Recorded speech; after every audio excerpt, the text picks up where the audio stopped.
Bad and Brandon. Just hit record here. Press record there. And like, off we go. yeah, and like I can do the intro from all this, the outro from this, and then it records all in one. That's sick.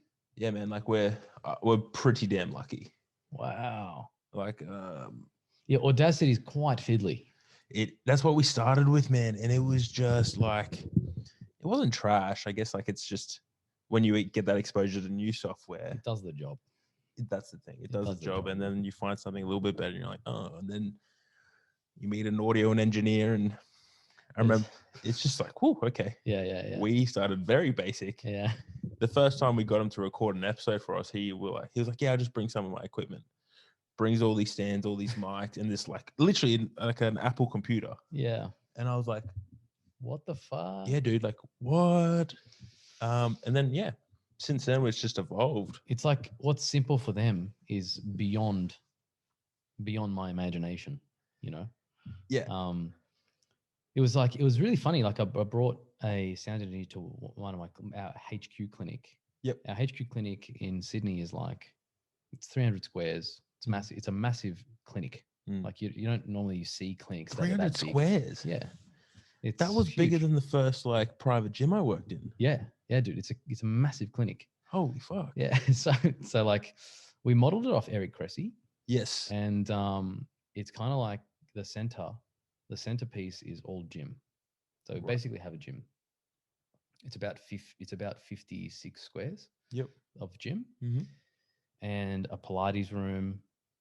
And all the treatment rooms are around it. Wow. Yeah, so we've got 6 treatment rooms that sort of circle the that surround the gym and the Pilates area. And then we've got a massive like a lot of other business owners, clinic owners would look at the space we've made for our team as a massive waste of space. But it allows the team. The biggest thing I've found is when you set up a clinic, you can't make these people feel like they're walking into a sausage factory.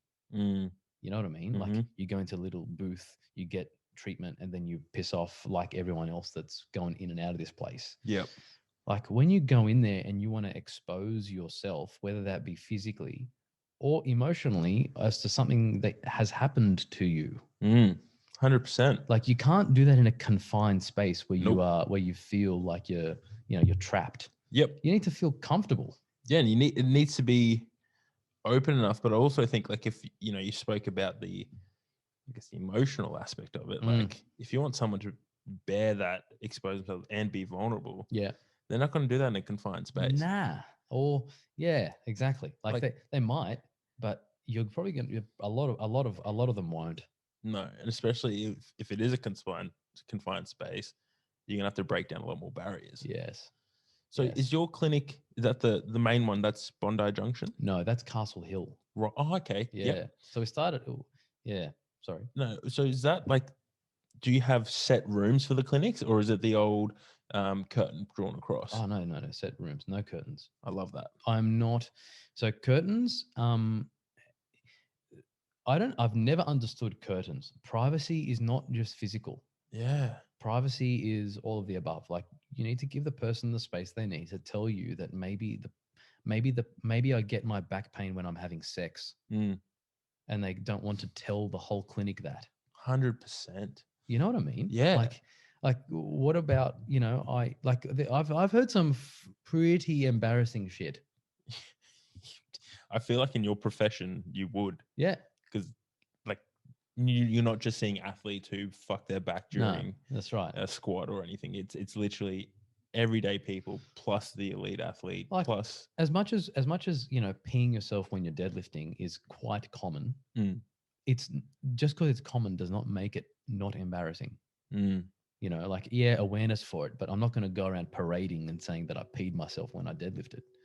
You know what I mean? 100%. I don't care how aware people are of it. It's like, oh shit, I know this is a problem, but I'm still not going to tell anyone because I have urine in my exposed right now. That's funny. Something I don't feel comfortable with. On that though, I remember when I first got into the industry and like, yeah, as you said before, it's quite common. Yeah. But it doesn't have to be. But a lot of people now wear it as a badge of honor. Oh, well, it's like, yeah, that's kind of like the CrossFitters that rip their hands because they did so many pull-ups and they take photos of it. yeah, And they post that. I was like, oh, what a hectic workout. I just ripped my hands. Well, good luck even just washing those hands over the next few yeah, days. fuck, that's gonna sting. It's gonna There's nothing sting. worse than going in and like you got an open cut. The Yeah. shower hits you, like, this was not comfortable anymore. Yeah. Well, I mean, it's like they wear that's right. They wear that badge of honor like it's like how much they sacrifice themselves in order to lift that weight. And I think that's I feel like that's part of the rawness and the, in a way, a humbling nature. Is that the word? I think it's trying to like prove to themselves in a way that the sacrifice was worth it. Yeah, that's right. I Like, pushed myself to this point. Yeah. Look at me. I've done this to achieve this, which, it's admirable in a way. Yeah. But at the same time, that doesn't have to be the sacrifice. Well, I think that's that type of strain. It has to be your absolute pinnacle. And if you think about a powerlifting athlete, I mean, how many times a year do they actually reach their peak? And I know some powerlifting athletes that don't reach their peak. They probably reach a peak every 3 years, or every 2 years. It's definitely a sport of time. And so, can you reach your peak in the space of one block? Fuck no. Fuck nope. And whenever you do go for a max effort or a one rep in a training block, and you try and hit a PB or whatever else, if you should not be pushing yourself to the point where you are excreting substances from your body due to the pressure that you've just put on. Like, because you still have so much untapped potential that will come out of the next block that's unnecessary. That's a fucking very good way of looking at that. It's like, I love how like how much effort people put into that thing, but that's playing the short game. Like you can still get a PB at 90%. Yep. Because you still have next block and the block after. Like the block after that. Yeah, the people that should be peeing, shitting, and nose bleeding are the people that are squatting like their abs. They have reached their peak, and they are trying to squeeze that 1% more. 1%. And my whole year, I've tried to spend getting an extra 1%. Not the people that are at 2 to 3 years into their powerlifting career and they're squatting, say, 220 or whatever that is per body weight, right? Like, let's say they're squatting 3 times their body weight or 2.5 times their body weight. There's still more there. Yeah. Like, they don't need to be nosebleeding at that point. You can still get more out of your body if you just put in the work over the next year, and then maybe you'll get a nosebleed then. It's funny when you talk, like, as soon as you said nosebleed, and then describe that lifter, at their peak and the pinnacle, working every week in, week out to get that 1%. The lifter that came to mind straight away was Luke Poley. Yeah. Like, I've seen that bloke bleed probably out of every orifice possible. But he is at the peak. Like, he's at the peak. Forgive me if I get this wrong, Luke, but I think you're 44 now, maybe 45 this year. You're old as fuck either way. But he started this, we worked out. This is a fun fact for you. We've worked out he's been lifting weights for as long as I've been alive. Yeah, that's... So I'm 28 this year. I don't know whether it's making him old or you young. Well, I don't feel How young. old are you? I'm 28. Oh, okay. Well, How old are you, by the way? I'm 33. Yeah, see, I thought you were my age. Well, I mean, it's that Greek. You. It's that Greek god about you. Must be the lack of wrinkles or lack of white hair. I purposely grew a beard to try and look older. Bullshit. That's what I did. Yeah. Because people would come into me as a chiro, and I'd be talking to them about serious problems, and I was too young for them. Like, I had this little baby face, and they were That is fucking ironic. I grew a beard when I started working at Good Life, just like a commercial gym here up in Queensland. because as an 18-year-old, no one or an older man didn't take me seriously. Oh, yeah. And it's like, it's funny because as soon as I grew a beard and then put on some muscle, people started taking notice. Yeah, it's just a different perception altogether of, I don't know. I think it's a shame that has to be the case. And I think it's more to do with, it's not your fault how other people perceive you.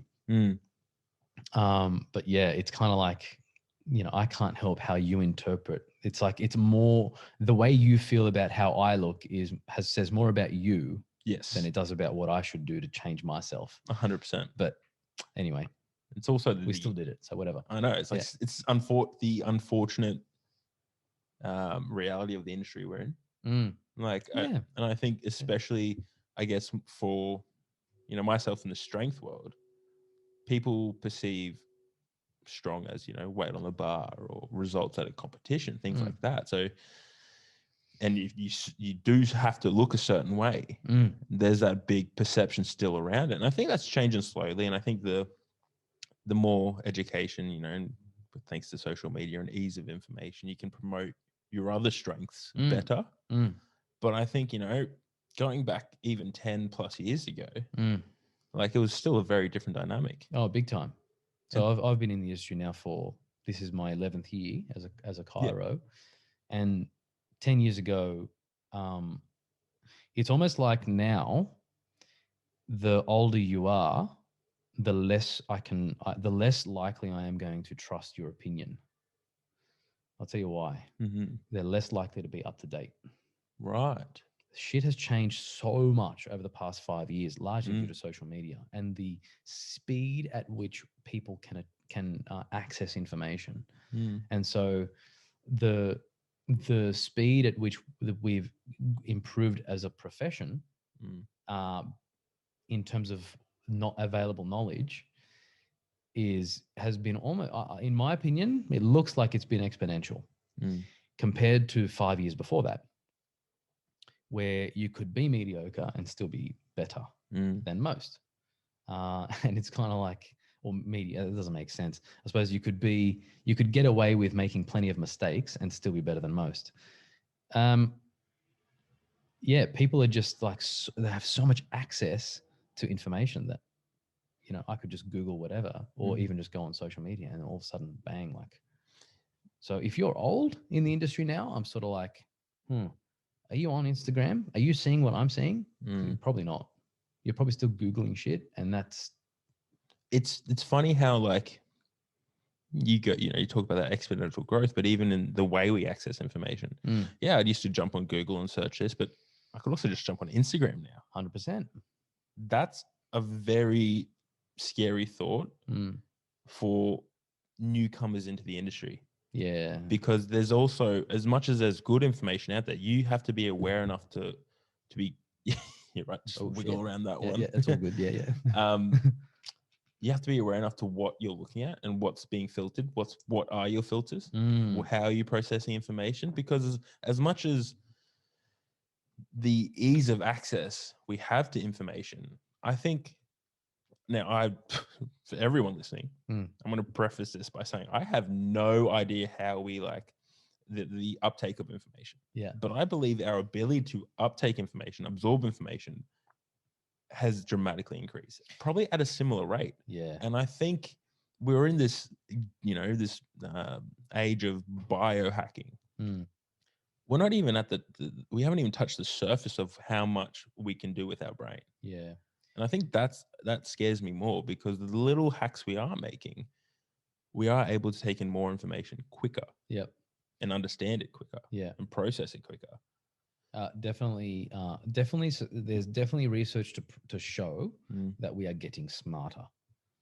We are getting smarter, and it's like, it's not necessarily, it's the quality of information, it's the way the information is delivered, is how much we understand about psychology. Like the randomized controlled trials for psychology started in the 70s. Yeah, right. Right.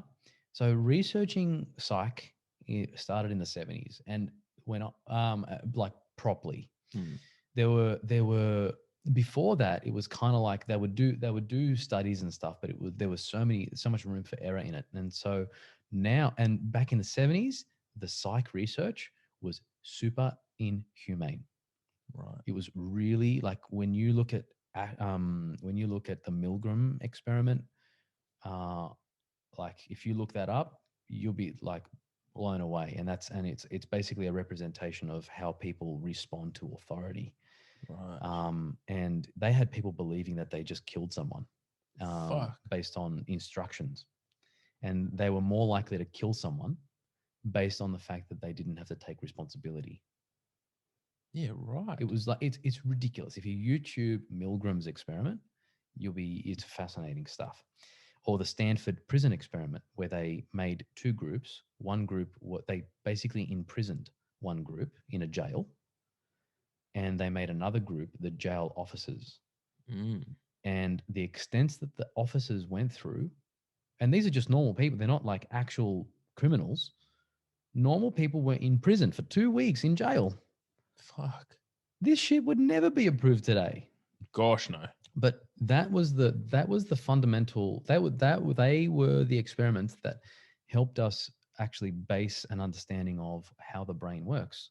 And from there, we've become much better at identifying psychological. We hope so, anyway. Yeah.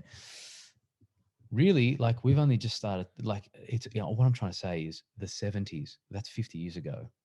Yeah, shit. It's not that long ago.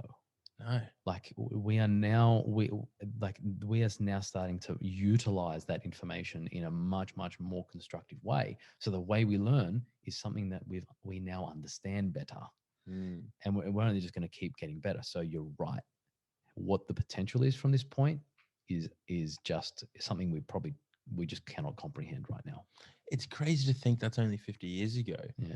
And when you say it, it's like, fuck, that's a long time ago. Then you map it out over the course of how long we've been alive as human beings. Yeah, yeah. It's fucking nothing. It's today. Yeah, literally. Yeah. It is a speck. Mm-hmm. And to think, as you said before, just go forward another 10 years. What, like, if the rate of improvement from 10 years ago till 5 years ago compared to the rate of improvement from 5 years ago till now, like they're incomparable in terms of the development speed. So, man, like bring it on, but fuck me, that's scary as well. And it's scary because we're in uncharted territory. Yeah. And there is an element of, you fear what you don't know and you don't understand. Yeah. Well, I suppose this is that it's kind of lends. I suppose you mentioned it about people that are entering. It's kind of like, well, what do you learn? Like, where do you even look? Where do you start? And imposter syndrome is something that I like is rife throughout the health industry. Bro, it's fucked. It's fucked. Like and really all it's coming from is the fact that you're comparing yourself to something that is unreasonable for you to be competent at that level at.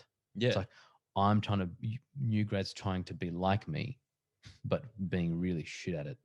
Well, it's like you can't.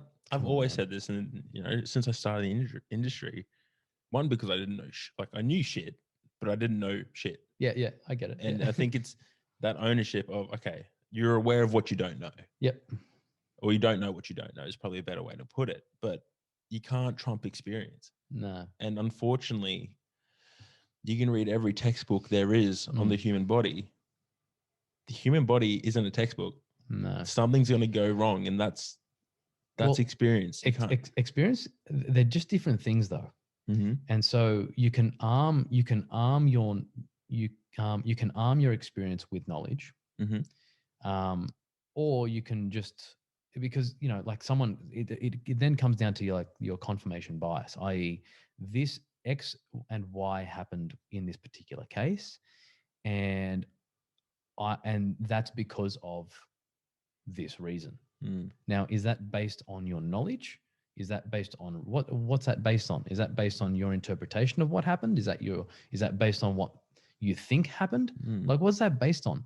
And if you can gather as much knowledge through learning and through theoretical knowledge, then you can inform your experiential reflections. But if you're basing, if you're uninformed, so yeah, basically what I'm trying to say is your experience in things is only going to be as good as the foundational knowledge that you have. You can be really well practically experienced, but you will not be, without the knowledge, you will not be able to explain it, or everything will be based on gut feel. So you have to be fucking smart, theoretically. Like you have to have built up all this reading of all the knowledge and experienced. Imposter syndrome is kind of like, I'm trying to do all this thing with all this knowledge that I've built without real world experience, without actually, I haven't done it yet. So the thing that I see is people going off and reading a book, like a textbook, and reading about the shoulder, but they have no one to apply it to. So then that knowledge is now useless. 100%. So you've got all this knowledge with nothing to back it up with. I see people with either one or the other, and that is really great knowledge, fuck all experience, or heaps of experience, but a really shitty way of explaining it, or they don't even know what they're saying. It's all gut feel.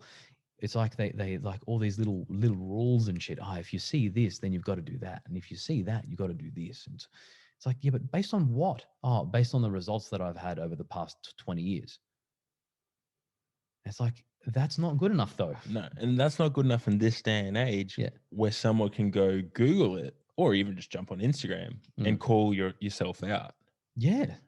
And that's the battle that we're seeing. And that's why I said in today's day and age, people are not going to trust the 50-year-old Chiro as much as they might trust the 28-year-old, because the 50-year-old Chiro is going to base their treatment modalities on the things they've gotten comfortable with based on their confirmation bias.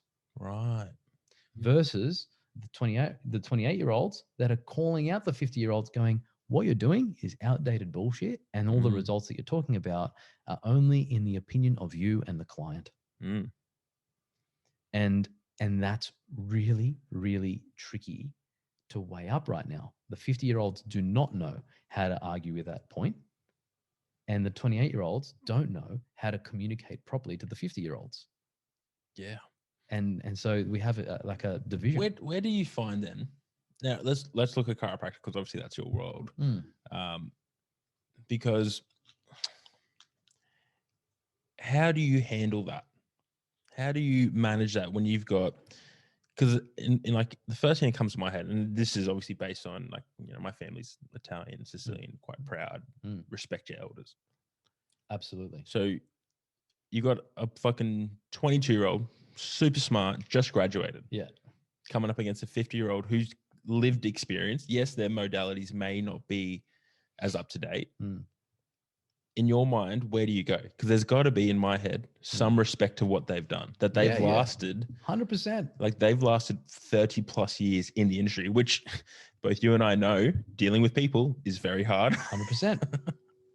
So how would I manage it as like, how do I manage both those generations? 100%. Because you're right bang in the middle and doing great things in the industry. Yeah. Like, thank you. Because you don't, from my understanding, you're not as much physical hands-on anymore. No. You're educating, upskilling, and which is fucking sick. I mean, you saw me work with Luke yesterday. Yes. Like, how much hands-on was that? It was very little. Very little. I want to just pause on that conversation. I spent 10 minutes watching yourself and took away so much from that. But like that's the level you're at, because you've got a fuck solid knowledge foundation plus lived experience. Exactly. So you're bang in the middle in a very changing dynamic. Yes. How are you managing both? Yeah, it's great. That's a great question. And that's the point. The point is you need to be fucking passionate. Right. You need to, like, and you cannot, and the people that get caught up with the practical experience end up becoming lazy. Okay. They get caught up in the doing. Yep. And they don't question what they do because they don't have time to question what they do. They got too many patients. Because that's the old school chiropractor churn and burn. Yeah. Right. And it's same with PTs, right? Like if you've got too many PTs and you don't have time to even question your methodology, then you've got too many clients. 100%. Like we are in science. Like science is about critical thinking. Mm-hmm. questioning yourself to the point, asking yourself, why am I doing this, to the point where you cannot answer or ask why anymore.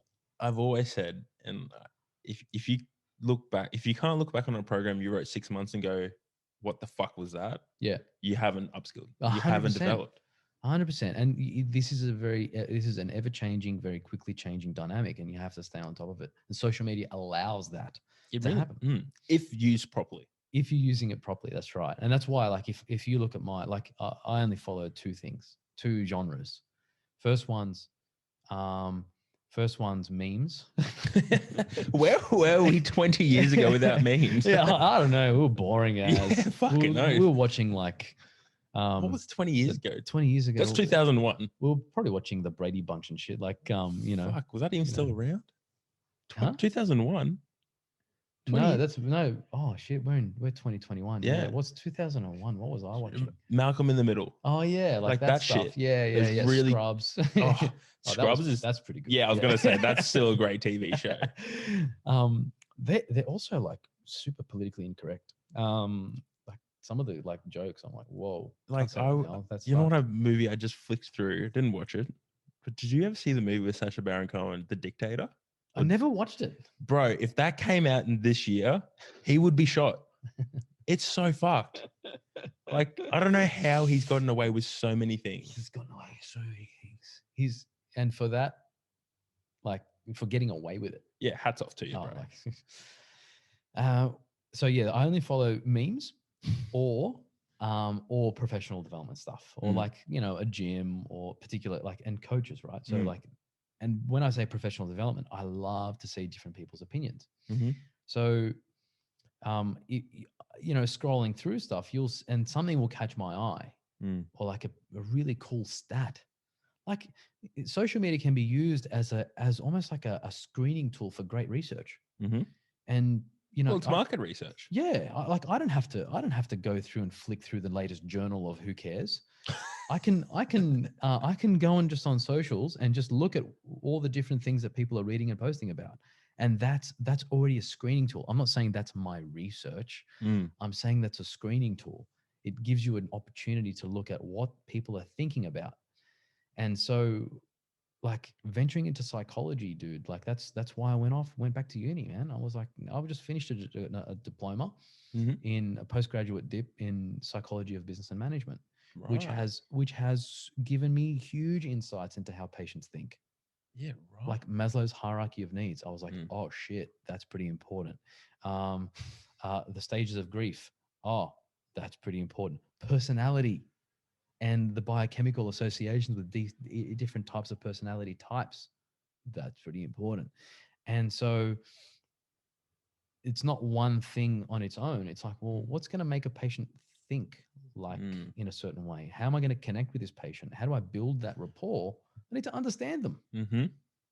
But I also you just made a really good point of how do I make the patient think? Yeah. And even in my word, how do I make my client think? Yeah. It's because people don't want to be told what to do anymore. No. Whether it be because they want to feel like they've come up with the answer themselves, or they want to be a part of it, but it does build rapport. But we need to enable them to get to the conclusion. We need them to understand. One, I think it creates buy-in to what you do. Yeah. But also the results. Yeah. Are going to change dramatically. Well, it's called the Therapeutic Alliance. Oh, see, I knew I was smart. Yeah. So like what you're talking about is a concept. Oh, there are I'm going to coin that for my own, but the Epic Alliance. Done. That actually sounds sick. Sounds like something out of Star Trek, but I'll take it. The Epic Alliance. It basically is comprised of three things. First one is there is a mutual agreement on goals. Mm-hmm. There is a mutual agreement on methodology, and there is an affective bond, meaning an emotional bond between the two people. Mm-hmm. And if you have those three, those are the ingredients to success or to a result. Mm-hmm. If you don't have that, it's actually shown to there is a significant difference in the outcome of the same stimulus. Right. So if they receive the same, I crack their neck, their back, or whatever, right? I was going to go pussy in my crack. No. Yeah. You can say whatever you want. Yeah, The only person that's going to complain is my mom. It's also irrelevant. But anyway, if I crack their back and I don't have a therapeutic alliance, the results after which are significantly different. Right. And they are significantly better with a therapeutic alliance. What happens if you have the alliance, but you've got agreed on methodology? Yeah. Agreed on, what was the other one? Goals. Agreed on goals, but you have a bad emotional connection. Yeah, like then you haven't achieved a therapeutic alliance. Right. So the therapeutic alliance relies on everything to be good. Yes. Oh, okay, cool. Yes. As long as you like, and if you don't get along with the person, there's got to be a reason why you're there. And that reason why you're there comes down to your ability to trust.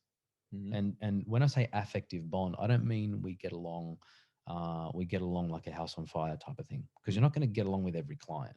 No. Like that's a fact, right? It's also unrealistic. Now, it comes down to trust, and that affective bond. There's got to be a reason why one person trusts you without necessarily liking you. And it comes down to something called the trust equation, right? Which is credibility plus reliability plus intimacy over the denominator of self-orientation, i.e., do they know their shit? A. B. Are they consistent at knowing their shit, and have they got good results? Are they reliable? Do they do things like, do they run on time? Are they good people? Are they consistent in their attributes? Excuse me. Thirdly, intimacy, i.e., how often does this person talk to me, or is this person like treating me like they don't care about me? Do they respond to my messages? Do they greet me or make eye contact? Those types of things. That's intimacy. Yeah, right. Not necessarily do they hug me all the time. And then self-orientation is what's in it for them. Like, are they doing this are they just trying to take my money, or are they serving a greater purpose? Like, what is it? Like, for me, I'm here today because I educate people to inspire change within. That's what I do. That's all I'm here for. It's just another medium for you to do that. Yeah, it's literally in line with my purpose, and that's my orientation. So, you know, a lot of people don't have that though. They're still fumbling around to find their purpose, and that's why people aren't attracted to these types. It makes it a transaction. Yes. Right. And so if there's no, like, I'm more likely, and a company that's a perfect example of this is, have you heard of the new Mexican joint called Zambrero? Like the Mexican food place. I had a burrito from there the other day. Right. Now, it's giant. Now their mission is Mexican with a mission. And as far as I'm concerned, it does not float my boat. And the reason for it is because I can tell that they are trying to manufacture a purpose.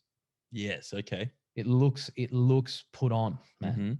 Like Mexican with a mission. All right, cool. So you've just figured out how to align your brand with whatever. But when I walk in there, I get treated the same way that I get treated as I go to Guzman and Gomez. So why should I choose Zambrero over the Guzman and Gomez?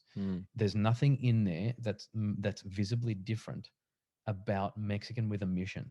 Like, well, it doesn't explain the mission. What's your mission? What's your mission? Like, you just fucking said that so that I can believe that there's a greater purpose for being there. You've tried to make your self-orientation look good on the outside, but really there's no fucking difference. I'll walk in there and I pay you money transactionally the same way as I go to Guzman and Gomez. So what's the difference? And that's why I don't go to Zambrero. Yeah, right. Because it's fucking bullshit. I look at Zambrero, I'm like, nah. I go to Guzman and Gomez, I'm like, yeah. Why? Because their purpose, they've tried to make their purpose something that it's probably not. And if it is something really good, I'm really sorry, Zambrero. but it's also, you shouldn't have to be sorry. No, but the interpretation of their message is poor. Exactly. That's on them. And like, I look at what you do, and obviously I follow you on social media, and you're very concise and you're very clear about what your message is and what your mission is, that creates buy-in. And that's very hard to do. Like, have you read the books Start With Why by Simon Sinek? Sure. Fucking love. I love him as an author, by the way. Yeah. Just great. It's very good. And I love his voice. Just anyways, that's a different topic. But it's that book. You know, and if anyone hasn't read it, fucking read it. I've read it probably 3 times now. And every time you just fucking go back and if you're in business, you need to read that book. I think it's a good life book. Exactly. I was just about to say, like, business or not, like he shows so many aspects, and like obviously the biggest one is Apple. Yeah. So clear with their mission. Yeah. And look at the fucking brand. Like the fact that they have people lining up and like camping out overnight to get the newest product, which is as you said, like a transactional. Yep. Just to be a part of this culture. Fucking mind-boggling. Yeah, it's beyond the transaction. Yeah. Because they're now proud to be like, oh, you got the new iPhone. Yeah. That gives them a hit of dopamine. Yep. Yeah. I was trying to think of the other word. Yeah. Anyways, but it gives them that hit of dopamine, so they're gonna go back. Yeah. Because they've got they're part of the culture. 100%. I wouldn't have a fucking clue, but I keep buying it. Well, they've created a culture. They've created a culture around their purpose. Right. And now that they've got, I can't think of the purpose. Oh no, think differently, right? Right. I think it's think differently. That's I'm pretty sure it is thingy. While you look that up, yeah, I was like, I'm gonna do that right now.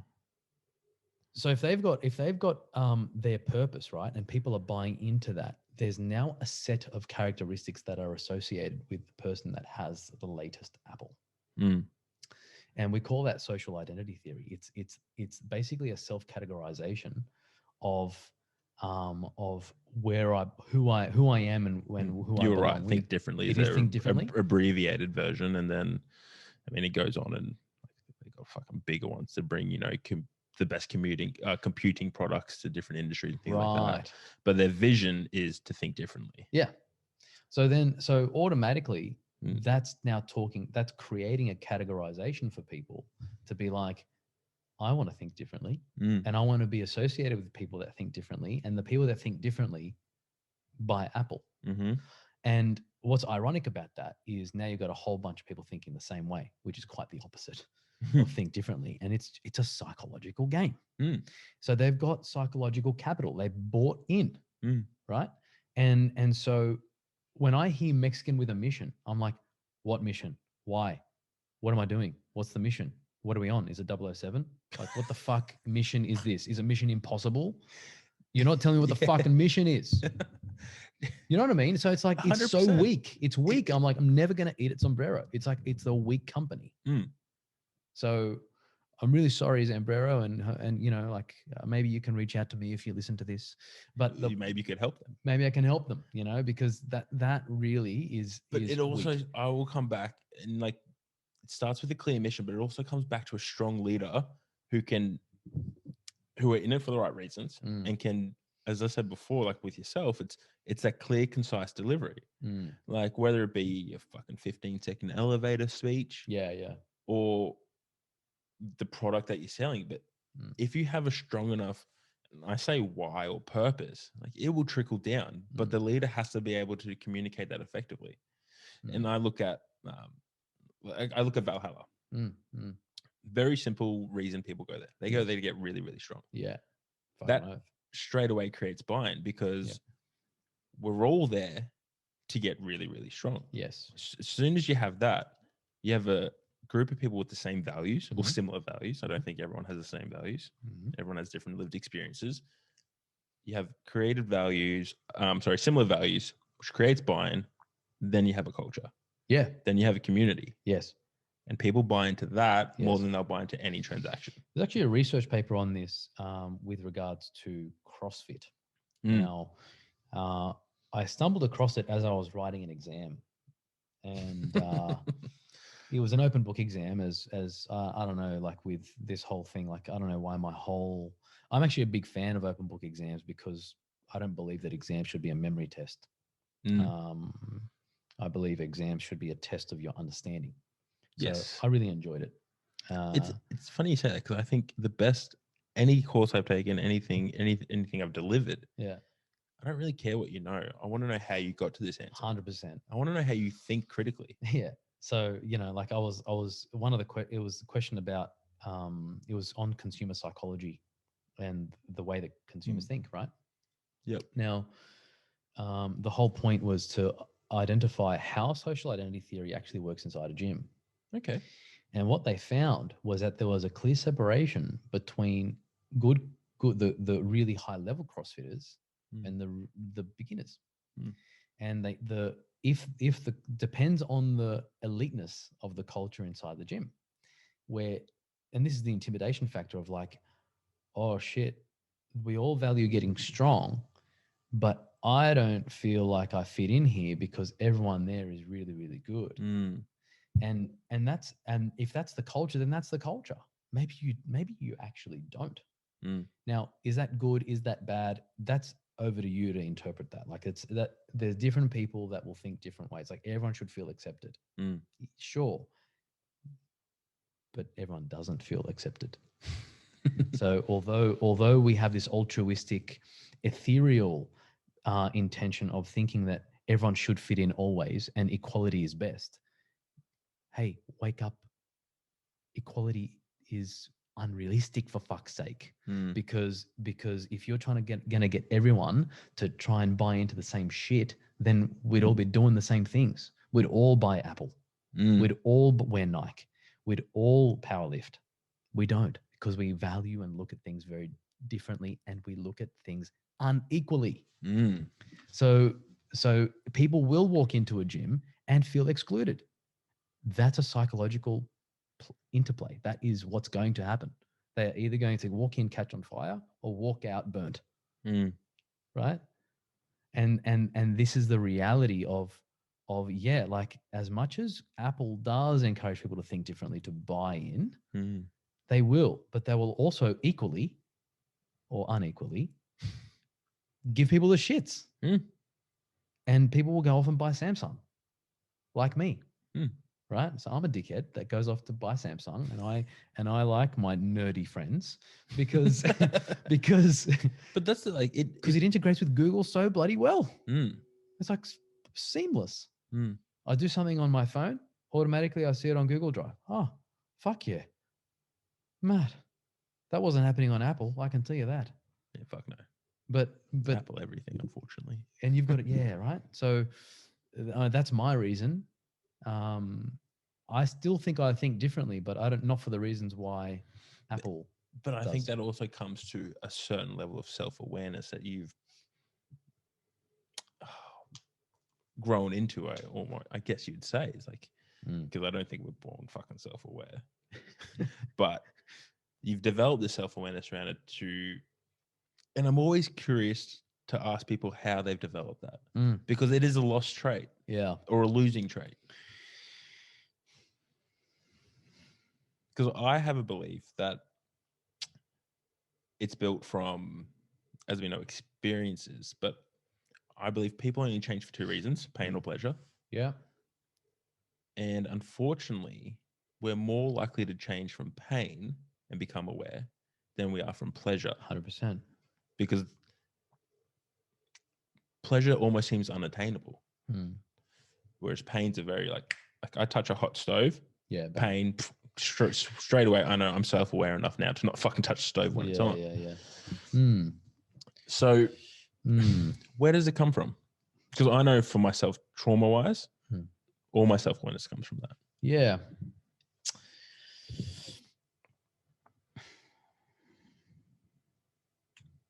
Where does it come from? So the question is, where does my pursuit for personal awareness come from? And I think it's something that every business owner is on this never-ending pursuit of, whether that be excellence or just to be better. I know for me as a business owner and as a coach, as a lifter, as a partner, as in everything in my life, I'm constantly trying to be better. I know why that started for me.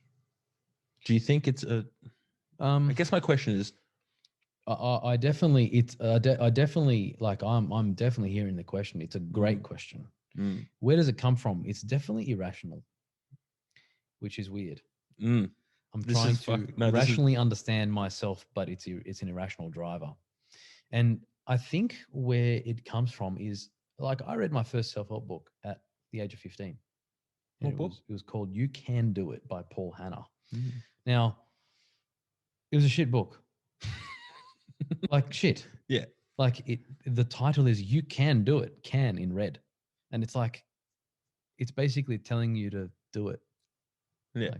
Like, did I have to read 150 pages of that shit? But as a 15-year-old, you're probably like, holy fuck, this is amazing. Wow.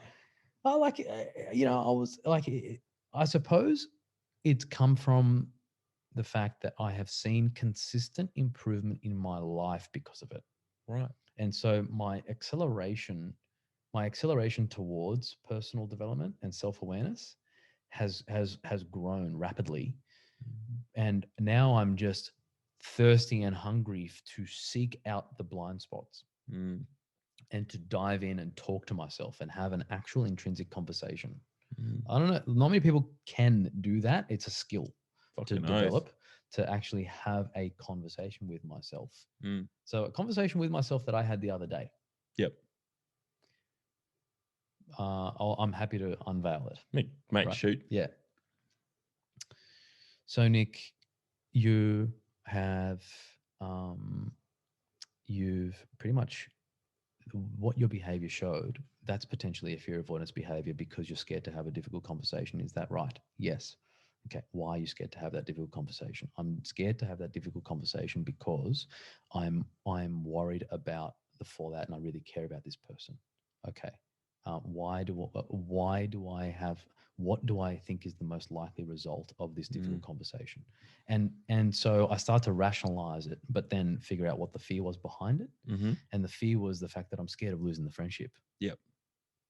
And what I did was I had a different approach towards that conversation. I actually tried to rationalize it in a different way rather than actually talk about the topic at hand. So I engage in a fear avoidance behavior without even realizing it until the conversation that I tried to have didn't work. Yep. And it actually ended in frustration. And I was like, why did that happen? Like, why is my intention was to have a real conversation with this person. I've gone about it in this way and it's blown up in my face. Why? Because I didn't actually talk from the heart. And because I was scared of losing the friendship. Right? Yep. So as you can hear, this is like I'm darting around a bit and it might not make sense, but this is a conversation I'm having with myself. Well, it does make sense. Okay, good. No, it makes perfect sense. Yeah. So it's like in my head, I've logicked that and gone, okay, so there's a pain and he's changed. Yes. Towards pleasure. And because I think before any pleasurable moment, there's pain. I think or a moment of discomfort. I think I agree. I think it's like I think there's different types of pleasure. I'm not well read on this, but I definitely think there are types of pleasure. There's the pleasure. There's the instant gratification, and people can change and get addicted to. They can keep looking at their phone and get that. But see, I still think that's driven through pain of avoidance and a distraction. Oh, I like that. Okay, cool. Tell me more. What do you mean? So I think anyone who gets addicted, whether it be substance, scrolling on your phone, there's something they're avoiding. Like the buzz I get when my iPhone tells me my screen time is down X percentage each week. I'm like, fuck yeah. What else have I done this week? Cool. I've gone for more walks outside. I don't know. I've read a new book or something like that. Or if my iPhone tells me that my most used app is the Books app, I'm like, fucking win. Yeah. Anytime that Instagram's not, if I see Instagram, I go, fuck, what am I avoiding this week? Yeah. Substance abuse, I think, is the easiest one to understand. Well, yeah, substance abuse is just another change in your physiology. You're just seeking for a change in your physiology to change your state somehow. And so it could be you're seeking pleasure you're seeking that instant gratification to avoid the pain rather than actually changing because of the pain. Okay, I like your thinking. That's good. I suppose yeah, you're right. Any long-term pleasure, there's gonna be some pain. A fucking oath. So really, like the way I look at it, and I suppose to answer your question from before of why do I do it, it's because over the years I have just seen a direct correlation between improvement and progress and excellence and development, whether that's through education or reflection. And so I've always gotten better because I've worked into these things. That makes sense. But I'm so curious as like what made a 15-year-old teenager pick up that book? Yeah, fucking great question.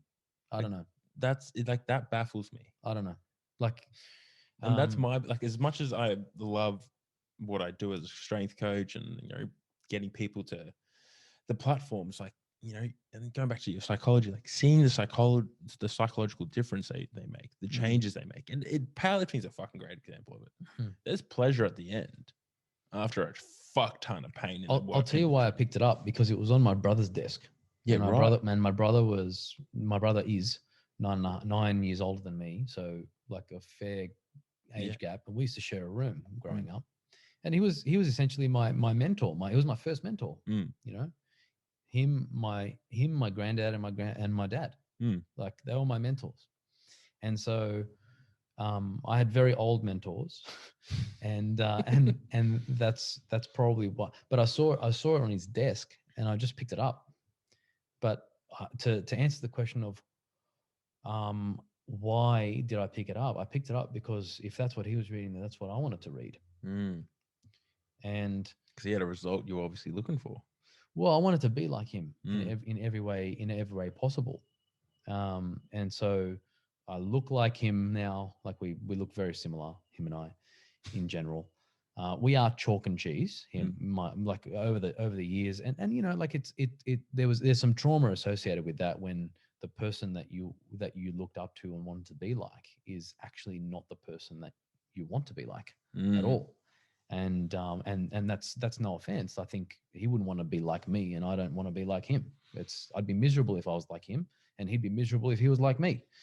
But and I suppose it's that process was I wanted to be like him, so I copied him. And why do I want to be like him? Because there's something about myself that I realize that there's could be better. And so I think that there's I think there's some very deep thoughts associated there, and I just don't think people do their work. No, 100%. And I like I'm in a position now where I've just hired my second coach. Amazing. Well, it is amazing. Am I stressed? Fucking oath. This is a new level, and now I find myself asking questions that I have to come up with answers, and my brain's like, oh, I actually have the answer. But that self-awareness, it just develops over time, and I'm certain that it starts with some moderate to extreme discomfort. I see, and the ability to have the conversation with self took me ages. So I started self-developing. Well, I say self-developing, but fuck. I remember buying into as a young teen, watching videos, on the old YouTube where you'd watch bodybuilding videos and go to the gym and get a pump. Kai Green, because he thought differently. Okay. So he was very esoteric, big in universal truths and shit like that, which on the fucking bodybuilding stage, different, huh? Fucking very different. Yeah. And I'm like, there's something to this. He's not just another meathead banging 2 millitren per day just to get on stage. Yeah. And thinking about that now, they're probably banging a lot more than 2 millitren. Just I'd say, and not only trend. Exactly. Yeah. But then I started, following him, and then my trauma hit, and then I met this bloke, who was, lack of a better fucking word, life coach. Okay. That's all right. Yeah. And I think there's really negative connotations associated that with now, for good reason too. But for this bloke, helped me a shit ton out when I needed. Mm. It started me on this path of understanding self-discovery. Yeah. And then now, coming to this point full circle, I now see 2 therapists. Yeah. So a CBT, cognitive behavioral therapist, Nice. Yeah. and an EFT. I'm not sure if you've heard of that. What's that? What's Emotion focused therapy. Okay, cool. I've never heard of that. It's That's cool. fucked. Yeah. So like obviously. Oh, EFT. EFT. Yeah. I've heard of EFT. Yeah. Yeah. So CBT obviously works more cognitive, and what? But I've only looked briefly into EFT. It's fucking like I've been doing it since January. Yeah, it's almost like you're using both sides of your brain. Well, it's CBT forcing is you. Cognitive. Yeah. Well, you're forced even in EFT to think cognitively, but then add on. How does that make me feel? Well, there's no development without appreciating what's going on in your limbic brain. There's a great book by Daniel Goleman called Emotional Intelligence, and it's literally that simple. And you will almost always, and when I say almost, I'm pretty sure it's always, feel something before you think it. Now, what happens, and I give it to the because I hire people that are very fucking smart. Like they're physios and chiros, right? Like they are fucking smart people. And that is the problem. They are working with people, right? And so I feel like a lot of people forget that there's a person in front of them. Yeah. It's not a textbook. They have feelings. And mainly feelings. Yes. Right? And so I give them this book because it is a highly intellectual breakdown of what actually happens. And Daniel Goleman's one of the greatest psych researchers. And so it basically tells us that there is always a feeling first, and then there is a cognitive appreciation of that feeling. What happens is we start to cognitively intellectualize the feelings with logic, with what is happening and why it might be happening. And at no point are we asked to consider how that makes us feel. And that is associated in all the teachings from kindergarten all the way through high school to HSC and in through uni. And worse comes to worse, and this is why doctors suck at it. The reason doctors are so unemotional is because they are taught to look at things in an unbiased way, and bias and emotions create bias. If you start to look at things in an unobjective way, you start to falsify your findings. So if I start to buy into or feel what the patient is feeling and create empathy, you're not going to be able to treat them. You're not going to be able to treat them because you can't look at them objectively anymore. And if I need to look at this person objectively, then I have to block them out. Guess what? That drops the therapeutic alliance, you fuckers. Yeah, fuck. That's a fucking hard thing to balance. Yes. So now you have to teach them to feel, but not feel so much that they embody it. Yeah, right. Very hard. Fucking oath. Now, that's why I love what you're doing. You're doing both sides. You're understanding the way that your brain thinks, and this is what cognition is. It is the circuit of the line of questioning that you ask yourself. It is the rational process you go through. And then EFT would have to be the irrational process that you go through, and then you have to marry the two. It is exactly that. And that is emotional intelligence. And it is one of the hardest things to do, because you have to ask yourself, is what I'm feeling warranted? Is the reality backing this up? Is the evidence supporting this feeling? Yes. Should I feel this? Yes. Is it something I need to let go of? These are all questions, cognitive questions, that I'm trying to marry to a feeling that has just popped up or been fucking latent for years of past traumas. Yeah. So it's that emotional intelligence I think directly correlates to how self-aware you are. Yeah. Yeah. And there's emotional intelligence is essentially 4 steps. And it starts with self-awareness. Can you actually identify the feeling that is associated that you are actually experiencing?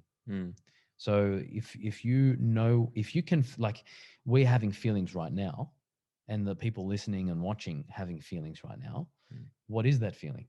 Do you have an adjective that's appropriate?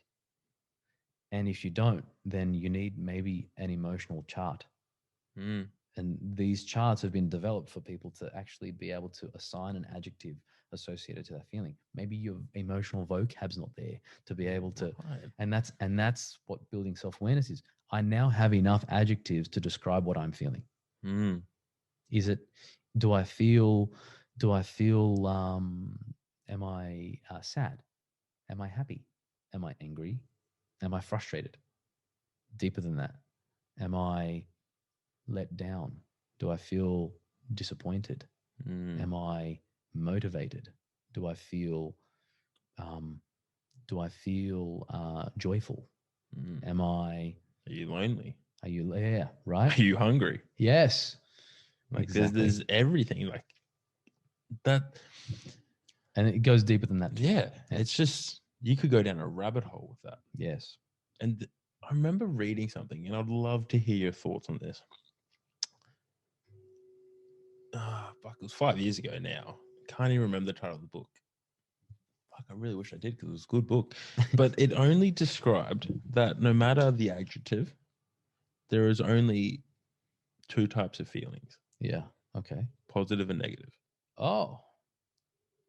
Well, I don't like that. And the reason I don't like that. See, I don't entirely agree with it. Because feelings shouldn't be positive or negative. They're just feelings. Exactly. Well, I could feel like, so for example, right? If I feel sad, and I'll just use sad, it's like the lowest form of feeling, right? I feel sad. All right. What does that mean? But if I feel sad because someone passed away, is that the feeling that I should be feeling? The answer is yes. So why is it negative? Wouldn't you say that I feel happy because someone passed away? Happy is a positive feeling, but it's not positive if you're happy about someone's death. Do you know what I mean? Yeah, no, it makes perfect sense. So for me, assigning positive and negative creates a connotation that's unfair for the person that's feeling them, and it's conducive to creating what we call toxic positivity. Only feeling good things, and they're the happy-go-lucky people. They're like, "Oh my god, everything's so great in my life." I don't believe. What? What's his name? Is it? I'm gonna fucking just Google it so I don't butcher it, because I fucking will. Yeah. I think it's So Jay Shetty, heard of him? And I'm pretty sure he's come out and said that he never feels angry, or he never feels. And I'm like, so you're not human, like, because you can't not experience happy without sad. Well, or not knowing what sad is. Angry. That's super interesting, and I'd love to hear my psychologist's thoughts on that. I work with a psych too, so I work with a psych every month. I think it's the best thing that people can do. Oh man, like this guy, like I get along with him really well as well. That's the thing though. Like I remember, I fucking went through my first CBT psychs. Like we just didn't bond. Yeah, so, if and that's the biggest advice I give to everyone. It's like, don't be afraid to almost shop around. Yeah, for sure. Unless of course you find someone good. Like I probably won't go unless I've done my research and it's come through a very trusted referral.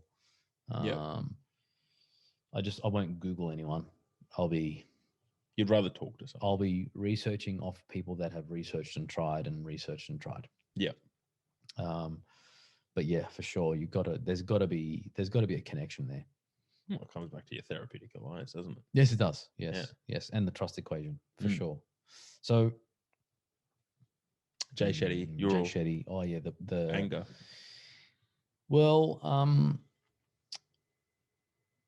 this goes into, like, I'm sure he does feel anger, but he probably doesn't hang on to anger. And anger to me might mean, or anger to him might mean that it depends on how he's defining it, I suppose. Like, why do we feel angry anyway? Is it because someone has wronged you? Because if someone has wronged you, how are they to know that they have crossed your boundary? It's not their fault. And anger is something that is completely within your control, because it allows you an opportunity to figure out why someone why you are angry about something that someone else has done. Are you angry at yourself? If that's the case, then why are you angry at yourself? And what's the purpose behind that? And maybe anger is the wrong word. Maybe it's frustrated. Right. And so maybe that, and see, this is the thing, right? Like, someone of his level might be saying the word angry, but maybe people don't understand what he means by angry. And maybe, more to the point, I mean, like, anger is completely within your control, especially when it comes to displaying anger. But Now, I also think anger is very powerful and can be utilized very well in the right scenario. Absolutely. And, like, even I think I personally, like, I'm trying to interpret what you've said. And I think I actually think that that's pretty unrealistic. And again, like, something like that. That's the thing, though. It creates, like, if you, and I'm not, again, don't quote me, but if you're going around saying you can be happy all the time. Yeah. Well, you can't be. Sorry. Yeah. Like, that's unrealistic. Yeah. That's creating, someone's going to look at that and go, well, I'm just going to be happy all the time. Yes. No, cunt. No. That's not how it works. Like, you just can't. Like, sorry. I would love for you to be. I think, mate, like, that we should always have an optimistic view on the world. 100%. Like, if you're not going to look at the glass half full, then everything you can make anything look like shit. And if that's how you're going to live your life, then you're going to be a miserable bastard. And that's fine. Our brains are always going to be geared towards suffering and going to always be geared towards problem. We're problem focused humans. Like, that we're geared for survival. Like, if we're geared for survival, we're going to always look for the thing that goes wrong. At the end of the day, even cells, like, if you look at cells, everything is geared towards maximizing its survival. Yeah. Right? It's trying to stay alive. So if that's the case, then we're always going to look for things that threaten that. And it's very easy to look at the glass half empty. But then for you to convince yourself that everything is great, and this is where I have an issue with the word reframing, where then you start to look at all the negative things in your life and you reframe them into something positive, then you're often, what that doesn't allow you to do is actually allow yourself to feel shit about something that is shit. And I think that comes back to what I was saying before about, if you can't allow yourself to feel that something's shit, you're not going to change it, because there's not enough pain there. Exactly. Because there's always an opportunity there. Yeah. No, 100%. And often people don't know how to express that. And specifically, an example is people that have a blaming mentality of externalizing the fault. It not necessarily a fault associated with everything that goes bad in your life, but if things are going bad in your life, then surely that's something to do with you. Yes, like you're in control of your life. It's unless you're not. I had a mate, and love him to bits, but he was like, for so long, he's like, I don't know why every relationship I'm in fails. Like, just there's something wrong with them, and like, after about the 10th time, we're having a drink one night, and I'm literally just like, I've had enough. Maybe I had too few whiskeys, who knows? But I literally was like, have you ever fucking thought the problem's you, cunt? And he's just like, Oh, shit. Like, oh my God, I'm the common denominator. Yeah. Sometimes that's what it takes. Repetition. But it's like,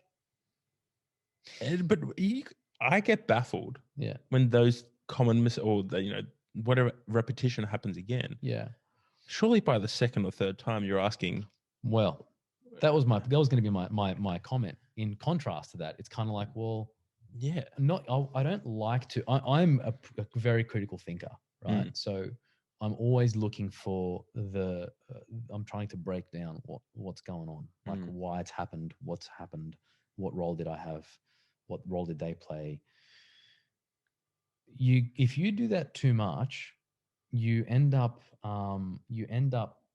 creating this paralysis by analysis type of issue where you overthinking everything that happens and every interplay when you don't know, you don't understand the contextual factors of why people make decisions.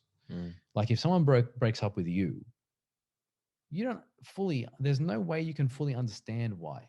They can give you every reason under the sun. It's not you, it's me. It's an emotional response. Right. It's just like there's 1,000,000,000 reasons why they don't want to be with you right now. How? Number one, you're ugly. But yeah, it's like, yeah, I didn't see you without makeup. No, you're perfect the way you are. And so it's just, yeah. Where are we going with that? The contrast. The contrast. But yeah, we've been riffraffing. Like this is we're 100. Oh, that's not 100. It's fucking an hour and 10 deep. Really? Yeah. Hectic. I know. I was like, fuck. And this went in a completely different direction, but not the one I didn't expect though. And I was just like, yeah, I know we're going to jump on the chat. We've spoken in passing, like we've spoken a few times, never this long. Nah, yeah. But I was like, no, this is going to go different to how, if I could plan something. Did you have any questions in mind? Not really. I was just going to like riff raff and like one thing we do, like we don't have a plan when we do the podcast. Yeah. We do have a plan in the sense of we usually start with the question of give us 21 words of who you are and what you do, just to break the ice and with guests we haven't met before. And there's no ice with me, bro. And I also forgot to ask it. So there's no ice to break. Yeah, it's fine. But that's the thing, though. It's like, I've met you a couple of times. You're fucking funny. We've had good banter. I'm like, no, I'm just going to talk to him. Like, It's like, yeah, there's a set thing. You ask how you got into the intro, all this shit. I was like, I can't be fucked. I'm just gonna sit down. You did ask me a question before of how do I bridge the gap between the new guys and the old guys. I forgot about that. Yeah, that's okay. Maybe we'll go back to that. Let's go back to that. How much time do we have? As much as you want. Ah, cool. Let's Wait, what is the time? No, we got plenty. Whatever. So, how do I bridge the gap between the young guys and the old guys? The old guys. So, people, if you're still listening, go back 40 minutes and you'll find the question. Oh shit. So the new guys. I let them do I let them answer the questions. Yep. So I'll just be like, oh, so what so if you're the new guy and you're talking about programming, I'll be like, oh, okay, so what do you think is the greatest cause of asymmetries in an athlete? And they'll be like, they'll start their question answering. They'll be like, oh, and then I'll get to the point, and it's basically me helping them realize where their limit is. So my goal with the new guys is to get them to the I don't know as quickly as possible. Right. As soon as I hear a new grad or anyone that's in the first few years of their career, if I hear them say I don't know, I know they're coachable. If I see that they've got an answer for everything, and I'm listening to them jumping around and shit, and they don't say, I don't know, I will hands down won't hire them. I will not. If I know I've taken them to the point of I don't know, and they haven't said those 3 magic fucking words, see you later. They've got some personal development to explore. The way you said see you later then was so Aussie. Yeah. It just did not fit your Greek look, okay? And then with the oldies, I will be as curious as possible. But the key, the key with them is to show them the respect for their level of knowledge, and I tend to figure out whether or not it's even worth it.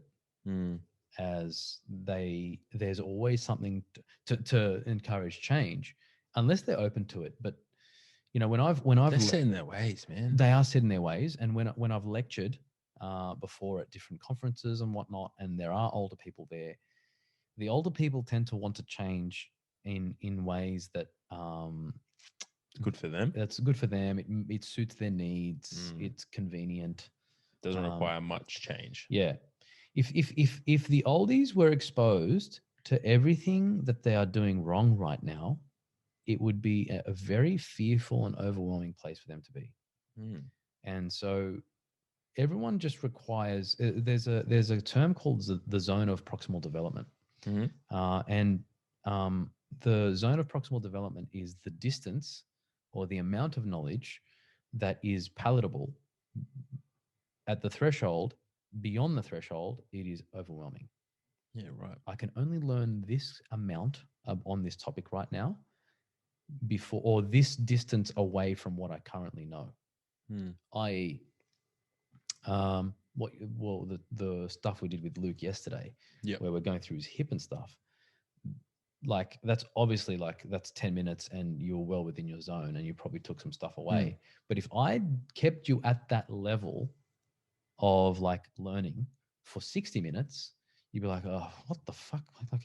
It'd be an overload. Glazing over. And that overload, and the tipping point of that point where you're just about to glaze over is the zone of proximal development. That's the threshold. Right. And so how do you manage that in the conference setting? Good question. Now this is my own curiosity because I got to give an hour lecture next week. Oh, right. Okay. Yeah. That comes down to, it takes a lot of skill to read the room, and you've got to look at,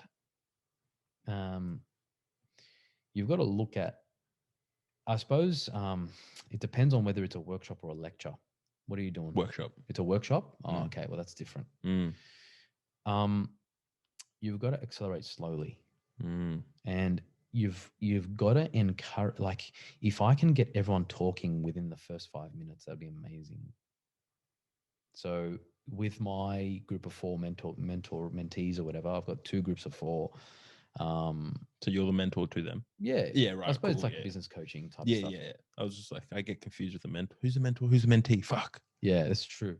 I hate using that word for the coaching groups. But that's the only word that fits. Yeah. Anyway. Yeah, that's another topic we'll be here for another 2 hours. What's the difference between mentor and coach? So do not enter that rabbit hole. Stop. When you're running a workshop, the idea is to identify or allow them to contribute to the group quickly in a way which is palatable, not introduce yourself and oh fuck, I hate that. And tell us what your name is, where you work, and what you do. Sorry, I just want to say, if I'm in a conference, I don't give a fuck why you work or who you are. No. I'm there for me to learn something. 100%. Get on with the learning, motherfucker. So the great first question is, what would you like to learn today? Yes. And so you can learn from what everyone else wants to learn from. And then if you've got the same learning objective as the other person, you're going to be friends today. Everyone needs to go watch the YouTube just to see that smile Nick gave. It was a little bit scary, but also arousing. Did I do the crazy eyes at the same time? You could do the great crazy eyes. Huh? You could do great crazy eyes. Oh, yeah. I'm Agent Pimento from Brooklyn. Cunt, that's what it is. Yeah. Holy fuck. My mind is blowing. Yeah. Yeah. I'm a crazy mofo like Agent Pimento, man. That is the firstly, greatest TV show. 100%. But you have just blown my mind. You legitimately, when I post this episode on the social media, I'm not even going to use a photo of you. I'm just going to put Agent Pimento. 100%. It's very common. Yeah. I'm shocked. I'm genuinely blown away by that. That's awesome. Yeah. Well, you're welcome. Fuck. you know, we've spoken about some real cool stuff throughout this podcast. Yeah. That's the most blown away of. Like, that's the biggest thing I'm going to take away. We left it towards the end for like the climax. You know, we fucking timed that perfectly. Look at it. We planned this, people. I tell you, this was not spirit of the moment. Fuck it. But man, we could talk for hours. 100%. And it's been an absolute pleasure taking up your time today. For people listening, coaches, physios, chiros who want to get in touch, learn more about what you do, learn more about your education, where can they find you before we wrap this up? Sure. I mean, I suppose we haven't really even talked about like the business. I know. That's the thing. I was thinking, I'm gonna have to do a little bit of an intro to tell people who you are, what business you're in. But that's kind of like the icebreaker at the beginning of the workshop that no one fucking cares. Yeah. But it's like but then it's this. Like I figure as well, because I get a little bit like, I'm gonna ask him to just give yourself a plug, but it's like people are still listening. They're gonna find you themselves. Oh yeah, totally. Like, so to find me personally, my Instagram handles at Dr. Agent Pimento. Agent Pimento 199 at Dr. Nick Pappas. I run a company called Balance Health and Performance, and we've got 5 locations. 4 of them are in Sydney, and 1 of them is in Brisbane. Yes. We've got an amazing physio. Her name's Vanessa. She's the soul of the earth. Beautiful person. Yes, and she's doing some great work with some powerlifters right now. And if you're in Brizzy or at Valhalla, go and see her. She's good. And then in Sydney, we've got 4 clinics. We've got a team of 20, and we're just making a difference to people's lives. That's perfect. That's perfect. You can follow us on Instagram at Balance Health Performance. But if you're so inclined, I haven't really got any sort of spots to work with me specifically. But the main work that I do is less with patients these days and more with health professionals that want to be set up for success and don't really know how. And you're welcome to email me on info@drnickpappas.com. And reach out. You have questions, it's all good. I'm happy to help. Love that. But the easiest way is through Instagram. I'm on it, and it's all good. Like, you're welcome to reach out. Beyond that, if you're in Sydney or in Brisbane, come into the clinics, or if you want a job, let me know. Perfect. Yeah, I'll chuck it all up in the show notes anyway, so people can find you. Simpler than having to do it themselves. So sure, easy done. But man, again, like we could talk for another hour. Yeah, and would circle back around somewhere. But it's been an absolute honor having you on the show. Finally, we got to catch up and do it. So when you're up next, man, we're gonna have to tee something up for sure. Sure. Okay. Let's do it. Done, brother. Thank you. Cheers. That was an hour and 20 minutes. Hectic,